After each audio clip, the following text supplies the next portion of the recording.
समझ नहीं आ रहा अपने सैलरी इंक्रीमेंट का क्या करूं।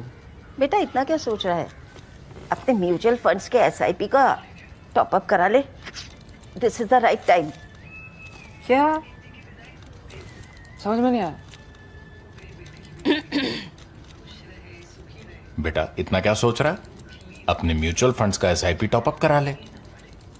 This is the right time. अब समझा।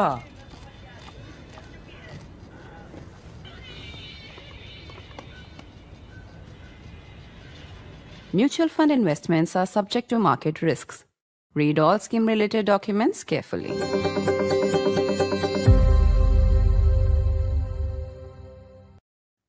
Jailed climate activist Sonam Wangchuk has made a representation to the Leh Administration Constituted Advisory Board, challenging the grounds on which he has been detained under the National Security Act.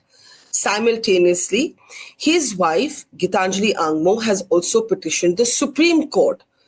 The couple has questioned the basis of the detention and have made the argument that Sonam Wangchuk's words have been distorted and taken out of context. Gitanjali Angmo is with us now to talk more about what happened when Sonam Wangchuk appeared before the advisory board, as well as what her next steps might be in the Supreme Court. Thank you very much, ma'am. You were able to be with Sonam Wangchuk when that representation was made before the Leh Administration Constituted Advisory Board. First, let me ask you, how is your husband? Is he committed to fighting this fight? What has he said to you? What has he conveyed to you about his detention? Yes, so I was part of the advisory board representation meeting as a friend, which is allowed as per law. And he had made a representation separately, and I had made it separately. And we were not allowed to share our representations with each other. So he was asked to submit his because he got the advisory board constitution letter on the 10th, and he was to reply by the 17th. But till the 16th, he had not been able to share his notes with me, based on which I could help him by referencing videos and other things, because he does not have access to them. But on the 11th, when he wanted to give them to me, which he had written, he was not allowed to. So I had to go to the Supreme Court and ask them to allow him to change and give me the notes, which they did on 15th. And therefore, based on that order, I could get the copy of that on the 16th. So obviously, we could not give it by 17th. So we requested for 4 days extension. And the idea was I would take his notes and, insert all the videos to strengthen it, and then send it back to him, which he could forward it. And which I did on the 21st at 4:11 p.m. But on the 24th, when I went in front of the advisory board with him, we were told that he was made to send his representation separately, which he did on the 21st at 7 p.m. And I had sent it separately on 21st at 4 p.m. And our representations were not shared with each other. And even the representation that I sent on his behalf by inserting the videos was not accepted by the advisory board, and they did not even accept that to be given to him. So it was a little weird and funny, because this means he does not have any, after appointing me as friend, which they sent me a letter on the 19th. So the work, the friend actually helps you to draft the representation. So effectively, if I'm understanding you correctly, you've had to present 2 separate petitions, and he hasn't had access in his own representation before the advisory board to the material you may have gathered for him. That's right. But that's number one. Point number 2 is his major detention order. The major part of it is based on 4 videos, okay? And which he has been asking since the day he got the detention order on 29th September, that these 4 videos are missing. What do you mean missing? What do you mean missing? They were not there in the detention order which he got, in the pen drive that he got. So the detention order had these references to these videos, and there were annexure A and B and so on. And these particular 4 videos on which the half of the detention order is based were missing. And he's been asking them through letters, through orally, from that day. There's a letter on 7th he wrote, and then later. And those were given to him on 23rd evening. Those 4 videos, when he had to submit it on, when the advisory board had to be met on 24th. So it was an incomplete detention order. So we feel that maybe it was done deliberately, because after seeing those videos, we find that they have been wrongly written as the video which he made during and from the Anshan site. Okay. So implying that those videos incited this violence, that he did it from the Anshan site. But when he got these videos on the 23rd, he found that these were referring to the interviews that he gave at 5 p.m. on 24th September after the incident had happened. There are 2 specific comments by Sonam Wangchuk that were mentioned in the allegations against him. One was the reference to the Gen Z protests in Nepal, and the other was to the Arab Spring. And Correct. In both cases, the authorities have argued that this is an exhortation almost to the young people of Ladakh to do what happened in these contexts, and therefore these were inflammatory comments. So I would like to reply to that these 2 have been put together as Arab Spring and Nepal, but they belong to 2 different videos. Okay, one which is 6 months or 1 year before the Arab Spring one, and the other, Nepal, is after the incident that happened at 5 p.m. when he was giving interviews to the news channels. They said that, do you think that this could have been, a Gen Z protest? And that's when he said that it is unprecedented. It has never been, and I hope it will never be. Okay. And he said, I don't know if this is the Gen Z kind of a protest, but youth were very upset that these talks were not going anywhere, and the employment, nothing was done about unemployment. So first of all, the 4 videos that were missing, that's the point I was making, which try to show that this was the Gen Z comment he made was from the Anshan site, is wrong. And these videos were given to us only on 23rd, after 28 days of his detention. And which was after the incident had happened, and he had said maybe, and it is unprecedented, and I hope it will never happen again. And the Arab Spring actually refers to another video which happened months before, where he is giving the example after the May 25th talks failed with the center, where they sent back the leaders talking about just domicile and other peripheral things. So in his entire talk on that day, which is, I think, 8th of June, 2025, which is after the talks had failed, he was trying to tell the people that we don't call this successful talks. Successful talks will be when we talk about statehood and sixth schedule. And he said that because these talks are not leading anywhere, we should not give up. Like Mahatma Gandhi, the passage starts with examples of Mahatma Gandhi. He says, just as Britishers didn't want to give us freedom, but Mahatma Gandhi went on fasts, he fought them. Similarly, he gives the example that in Andhra Pradesh, Telangana, Sri Ramalu went on a 55-day fast and gave up his life, and that's how they got the state.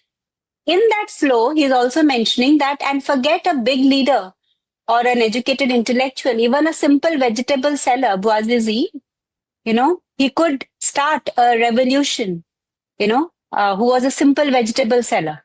So the examples are not just Arab Spring. The example starts with Mahatma Gandhi asking from the Britishers, from Sri Ramalu, and this, and mind you, where he ends is that, but we do not want this Arab Spring kind of a revolution, because we don't need to die. We can do it through peaceful protests.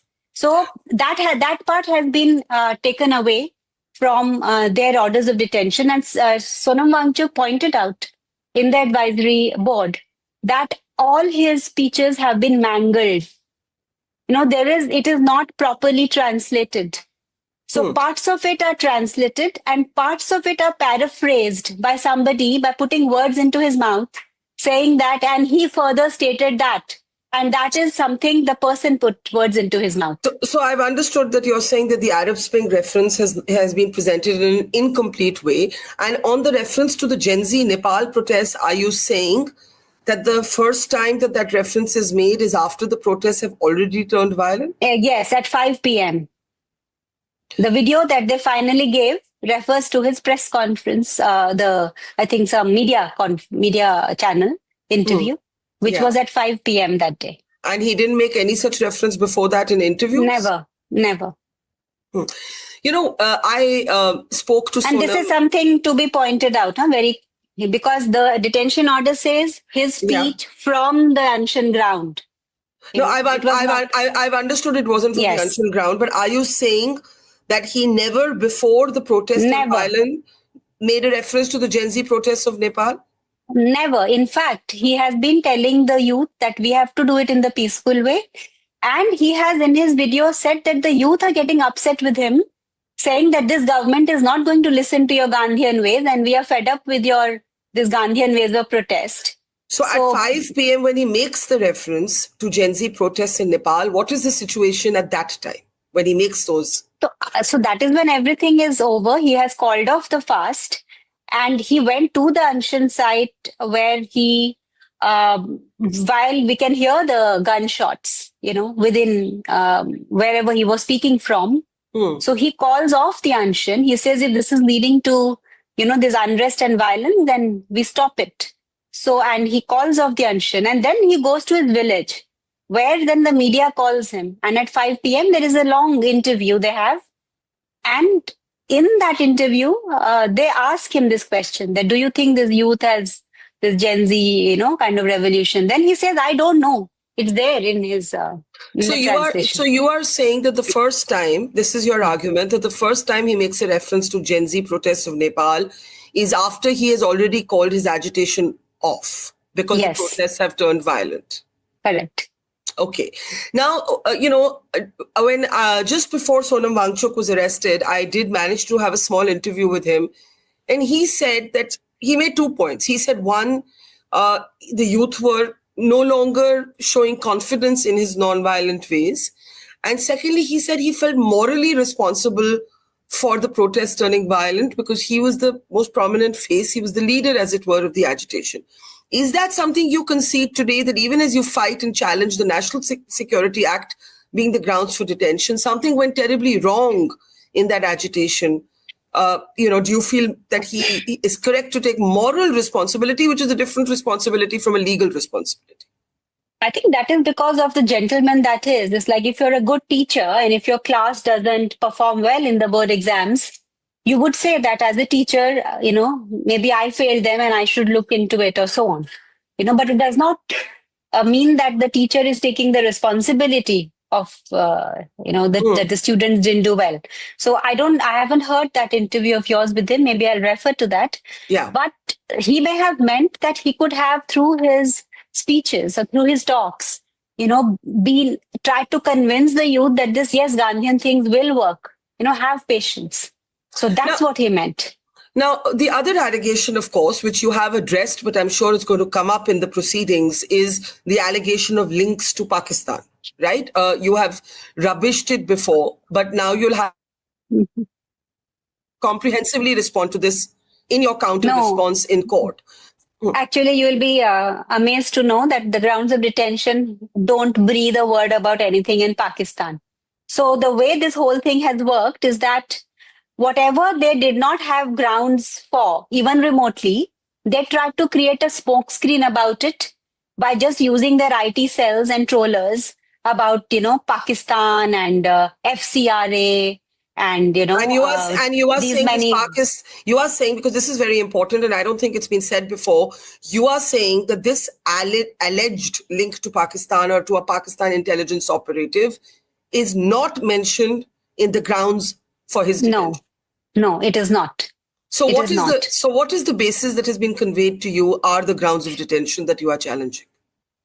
So all of the grounds of detention are based on his videos from the past 1 year. Okay. And where he, as a teacher, is explaining the students, let's say, about something. I'll give you an example. Or he's trying to correct if there is a misunderstanding in the people. So there is a counselor. I'll give you an example. There is a counselor who misquotes Bakula Rinpoche, who's a very revered figure. That Bakula Rinpoche, in one of the meetings, said that if Ladakh does not get, I will exactly, refer it from the papers. So in 4.3, the allegation says that, and this I will take it up in detail, because this will show how all the other allegations are similarly fabricated.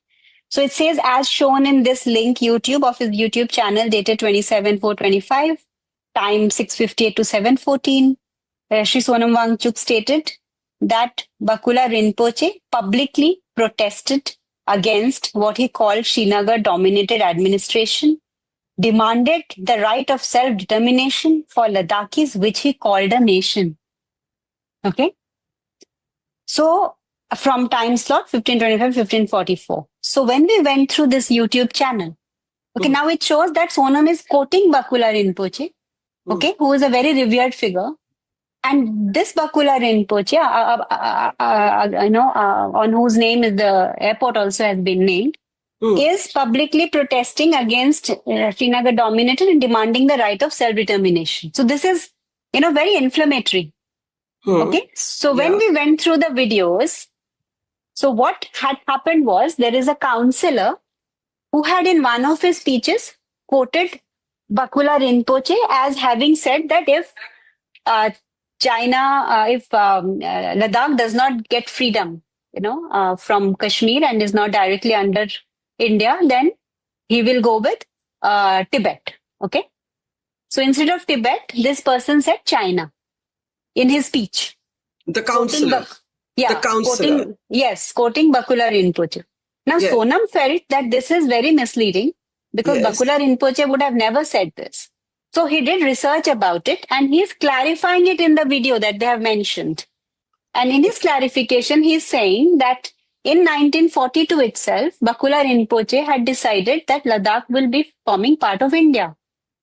And in 52, in the JK Assembly, when this speech was being given, there was that time no China as bordering India. It was Tibet. Okay? Because China took over Tibet later.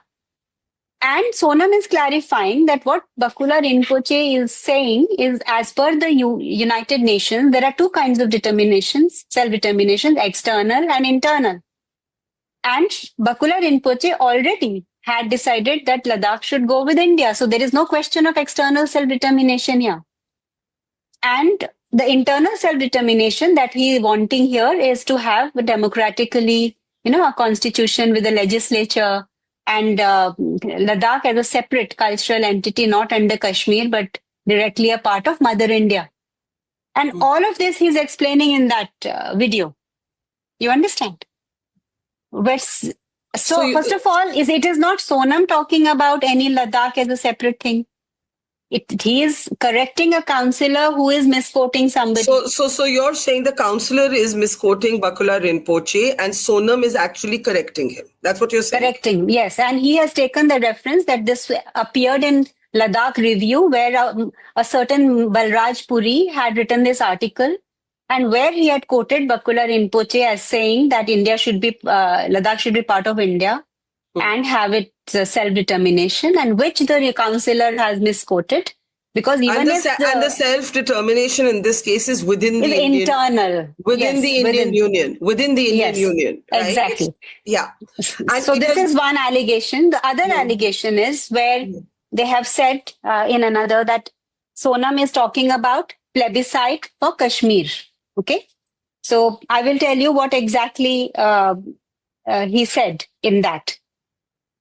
So there is in number 4, there is a interview he has with the Fourth Estate. Sonam has an interview with the Fourth Estate. This was in May 2024. So more than a year ago, year and a half ago. Okay. And in the end, it is a long interview. And in the end, Mr. Ravindra Shoran is asking him that there are some people in Kargil who want to go to Kashmir. Okay. Who don't want to be part of Ladakh, who want to be part of Kashmir. So what are your thoughts about it? It's about Kargil. And Sonam says that if 1 or 2 persons say is something, but if everybody wants, to be aligned with this state or that state, then the people should be free to choose what they like. And he said that is why we have things like referendums and plebiscites. Now, nowhere he is saying that it is a plebiscite for Kashmir. You understand?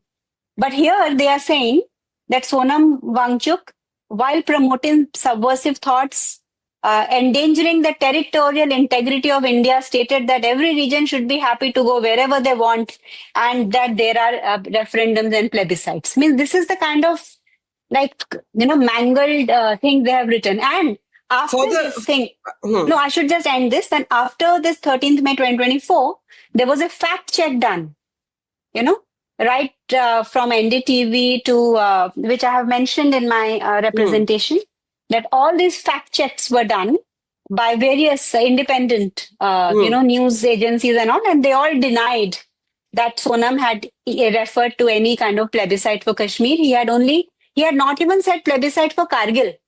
He had just said that if everybody is interested, they should be having a choice. For the record, Sonam Wangchuk supported the decision to abrogate 370 in Jammu and Kashmir, right? Yes. So it's pertinent to this reference. That's why I brought it up. That for the record, when the government abrogated 370 or decided to move to abrogate 370, Sonam Wangchuk supported that. And so that's pertinent to mention. So you are saying that the reference to referendums and plebiscites is not in the context of Jammu and Kashmir, but a general phrase. It's not even in the context of Ladakh, or was it in the context of Ladakh? No, it's only in the context of Kargil, whether they want to align with Kashmir or stay in Ladakh. That was the question the journalist asked. And it's very pertinent to see that the fact checks that was done a year ago.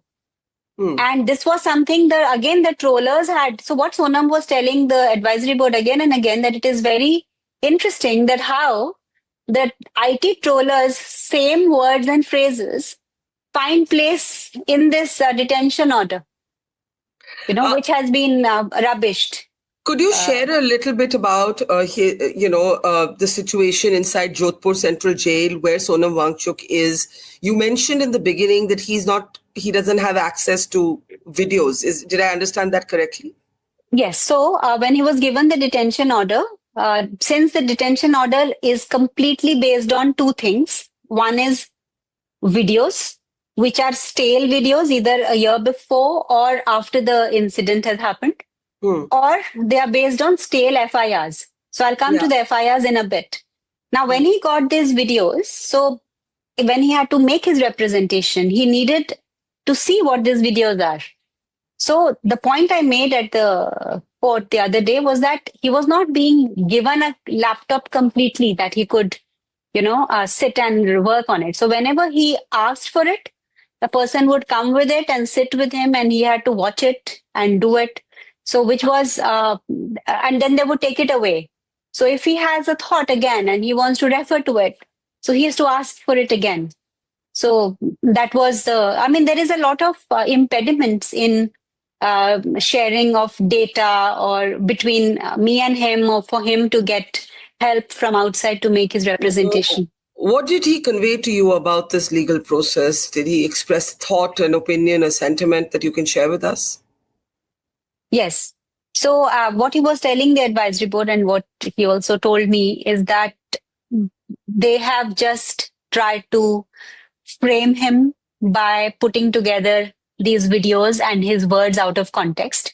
The same videos that have been referred to by them, if you go like 5 minutes after their reference, he's talking about India and how we have to fight for our motherland. So one of the allegation, for instance, is he is demoralizing the Indian army by saying that Ladakhis will be demoralized. It's exactly the opposite. What he's telling the soldiers is that even if you don't get the sixth schedule and this, okay, don't be demoralized, because we are fighting a political party who's going back on their word based on their manifesto. But it is not Mother India. It is, again, party has to be differentiated from the nation. And even if these people are not, acceding to our requests, we will continue to ask for it, but in peaceful ways. But this in no way should, reduce your passion of fighting for the country. Is something that appears in the video, which they have taken off. Why do you think, picking up on this sentiment that he expressed to you, that they were trying to frame him, why do you think, in your opinion, he has been, if they are framing him, why are they framing him? Because after all, over the years, actually, Sonam Wangchuk, even you've had decent relationships with the BJP government. You've had a decent equation. What changed, according to you?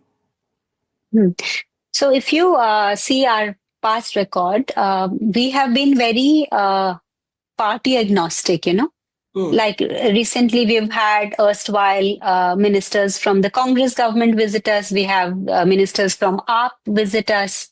And as I've mentioned before, that before every MP elections, all the parties' heads visit Sonam and request him to become the MP candidate for them. So, but including the BJP? Yes. When did that happen? How long back? In the last MP elections, the last one. What do you mean? Are you saying that till last month? Is that, No. Last in 2019, I think. Sorry. No, do you mean 2019 or do you mean 24? 2019. So you're saying in the past, BJP. The BJP has asked Sonam Wangchuk to be the member of parliament for Ladakh. They have come to him, requesting him to run for the election. Yes, and as have other parties. As have other parties. Okay, go on. So what changed? So this is to say that we are very party agnostic, but we are very issue focused. And we do not somehow, don't you see that the whole country is very polarized on parties, as if that is our only identity, But even opposition and all the structure of democracy for checks and balances is created in a way that on the issue, people can give their opinions. Yeah. So when 370 was abrogated, Ladakh would not anymore be under Kashmir. And that is why the step was welcomed by everybody in Ladakh. Okay. And that it was formed as an UT. But when they read the fine print, they saw that it was UT without legislature and without sixth schedule. So the reason Sonam was happy about 370, because again, it's the same thing of making India very strong democratically, integrating all parts of India together and giving each one a democratic freedom about their own development. So from that angle, 370 going would integrate Kashmir better, and its development will happen. But that is a separate point. But where the differences started were Ladakh being a 95% and more tribal population. It was always understood that it would become a UT or a state with legislature and with this protection, because of sixth schedule. So the whole this thing framing him started because in Ladakh he is the face for this, Though there are, and he kind of represents the apex body and the KDA and the people's demand for this. And he is considered to be somebody who cannot either be scared, made to be, or neither fear nor greed can swerve him in any way, So he is far from the BJP's point of view. He is like a tough cookie to crack. Is he scared? Is he scared today now that he's in jail under the NSA? No, not at all. When he was a young boy, he was a kind of, I would say, liberated, he was enlightened. He used to wonder, why are people alive? What's the point? That he didn't have any desires. And he was wondering that what is the point of living, and, that he has no desires. So he saw that a lot of other people have desires or wishes. And he thought that he will live his life fulfilling their desires. So a person who is kind of free and liberated will not have any fear. What word would you use to describe his current state of mind in jail? Resolute, stronger than before to continue this. And to answer your question earlier, so the BJP government felt that he is the strongest person asking for statehood and for sixth schedule. And if he's out of the way, then the rest of the leaders can be coaxed into giving maybe something like a 371 or a diluted version of UT with legislature.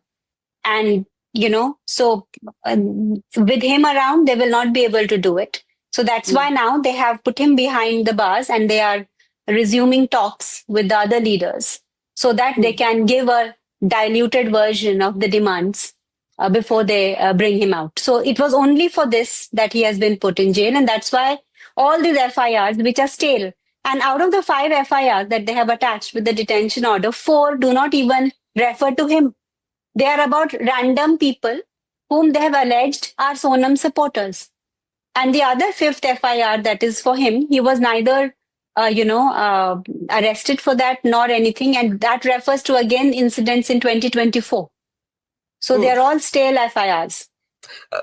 A final question. You, before the advisory board, you petitioned the Supreme Court. At the time, it was a habeas corpus petition, which obviously doesn't apply because now you know where he is.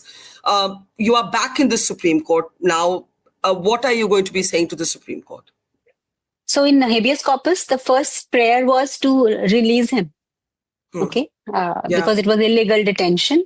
And for that, the second prayer was to give the grounds of detention. Yes. And the third prayer was to find out, about his health and mental condition and his medical well-being. So now that we have got the grounds of detention, but other prayers still hold, which is his release from this illegal detention. So we are amending the petition by including the grounds of detention and by challenging them. Challenging the detention on various aspects, starting with procedural lapses, which are serious, as well as the merits of detention. All right. The ball now in the Supreme Court's court, as it were. Thank you, Ms. Gitanjali Angmo, activist, climate change activist yourself, also wife of Sonam Wangchuk. We will follow this case closely. Thank you very much for talking to us. It's great to see you here. Thank you for watching our work. If you haven't subscribed yet, don't forget to click the bell icon and subscribe to Mojo Story and support independent, robust journalism.